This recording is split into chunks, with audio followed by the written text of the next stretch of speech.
This energy, I got too much going on to worry about my enemies. All this stuff you talking, I can tell it's really jealousy.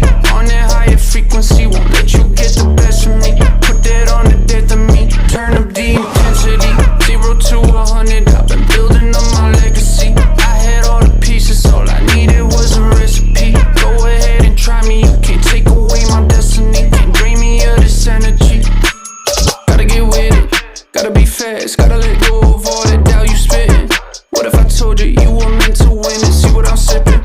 Holy water, look at me, I'm drippin', everything clicking. We made a killing, goddamn. You know I could lose it all and do it over again, but I'd rather play it smart and take my 100%. I no longer hear them talking, say I'm doing it wrong, unless they envious because I'm moving strong.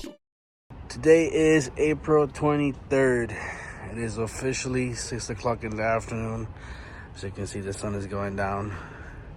Beautiful sunset here in Florida. And as you can see, I just recently picked this up earlier today. Just got home and we're getting ready to unload it, taking all the straps off. I'm going to be unboxing the famous B1000 today. People have been asking. Here it is, guys. It got unloaded from the container on the 14th. That's when the container arrived in Savannah, Georgia. And from there, it took them, I think it was roughly about a week to contact me. And then from there, it took about roughly 3 or 4 days for me to set up the delivery with the delivery guy. Great guy. I do have his contact information, and if any of you guys are in Florida,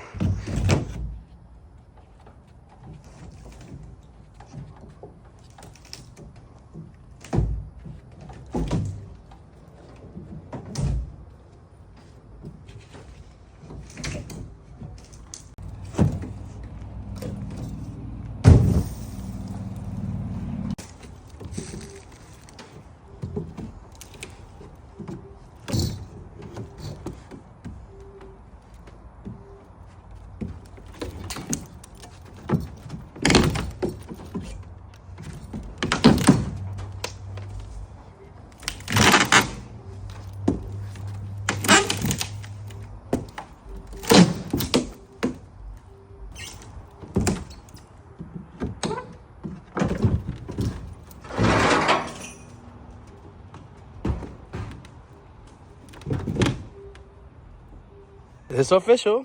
It is official. Derette, whatever the hell you guys want to call it, they outdid themselves. It is a big difference between looking at something like this, between pictures and videos, and actually having it in front of you, full size. This is insane. This is wild. First impression, definitely worth the money. Check it out, guys. I haven't really turned it on yet. I'm just doing a couple videos and pictures as we open it up. It definitely has a Perkins engine, as you can see. On and on switch. This is a beast, guys. This thing is a beast. Baby. What are you doing? Opening the attachments. Ta-da! Holy cow! This is what it looks like completely open. I'm just gonna put my trailer forward so I can figure out a way to bring it down. My rumps are too small. It's like too wide for the machine. So I'm gonna have to have someone cut some of those supports and actually make them a little narrow for me so I can make sure the machine can go up and down out of this trailer. The beauty of having a flatbed in your house makes the process a little bit easier when your ramps don't work, guys. You gotta do what you gotta do, but we make it happen one way or another. And that's how you do it, guys. That's how you do that. So I got all the attachments up for the trailer, as you can see. I'm going to be doing a little bit of more review on the machine. I just wanted to do a quick video. And as you can see, you know, it took a little time to get it off of the trailer. But she's home. And she's ready to get put to use. Let's see what happens.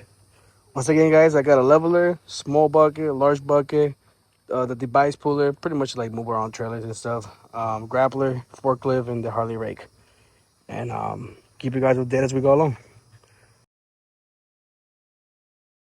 Good morning, guys. I just wanted to do a quick follow-up on yesterday's opening of the machine. We were able to get the crates open and get everything taken out, and obviously, as you can see on the previous video, we got to go through all the attachment, and I was able to put everything away where I needed to be. I just wanted to do a quick follow-up video, kind of talk about like my first impression with the machine. And the first thing that I can say that things that can be improved on is definitely a little bit on the packaging aspect of it. I'm going to talk about little things that, you know, I personally don't care, but there's picky customers out there that when they're ordering stuff, they're going to make big deals about things like this. So I can say that the grapple that were custom painted from Derette, gas crashed out during the process of chipping. They put a bunch of the other attachment on top of it. It got all crashed up and messed up. Second thing that I think that Derette can improve on, which I believe they're already working on, is the stickers. I think I'm going to be ordering a set of new stickers. They really didn't take the time putting them on. That's just my opinion. Other than that, you can definitely see the quality of the sticker compared to the new one that he's been showing videos and pictures of. So that's pretty much where I sit right now as far as like the visual stuff. I think on the most important side, to touch a very important subject, and that goes back to the DDP chipping. A lot of people are asking me questions and asking me to provide more details of the process and so on. Well, all I can say about the DDP is that while I had a smooth transition in the process of it, partially, mainly because I communicated with the delivery driver ahead of time during the process after he reached out to me to schedule. The process was smooth, but only because I made the arrangement to make it smooth. Meaning that, you know, they said that they're gonna bring the delivery to you, but you have to provide a forklift. Well, the forklift is only helpful if the truck that you unloading the machine from is forklift friendly. Well, he came in a box truck. Obviously, you can't drag the forklift into the bus truck. It only comes with one of those hydraulic gates. So the gate itself doesn't really hold the weight of the crate. There's no way of us being able to pull it with a pallet jack inside the box truck to the tailgate. So that became an issue to where I had to get the truck to pull up at a local warehouse, have them drive their forklift into the truck, which also became an issue because some of those trucks don't have the capabilities of having a forklift inside of it. Long story short, we got the crate out, we got the everything out of the truck. My point of the conversation is that I suggest making arrangements ahead of time, communicate with the driver that reach out to you, figure out what's best for you. If it's coming in a bus truck and you guys think you're gonna, you know, get access with a forklift and get it out, you know, that's really not the right move. Make sure that you have one of those. I gotta get the right name for him. I put a link here above the video. You have to have a forklift that has a reach, that's able to reach into the truck, lift up the pallet, and bring it out. And for those that are unaware how much that costs, they can average between $600 to $1,000 for a day of rental. So keep that in mind when you're going with DDP, because there is additional expenses that you're not being told or you're not taking into consideration because you haven't dealt with the problem until it arrives. Second thing I can say is that while you do receive a cargo tracking, it doesn't really mean anything until the cargo actually arrives on port. So you're gonna be losing your shit for 40, 45 days, maybe 50 days waiting for the cargo to arrive to its destination. Once it arrives, it doesn't notify you neither. So you're gonna have to wait around for someone to reach out to you. It can take somewhere between a week to 2 weeks.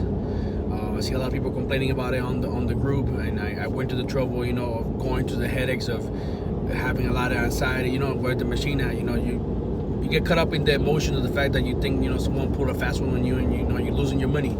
But Dean came pulled through, you know, he responded to my message, not as soon as I wanted to, but he did reach out back to me. He tried to get me some information, get the process moving. The chipping company reached out to me shortly within a week after me and him talking, and we were able to get the chipping scheduled and taken care of.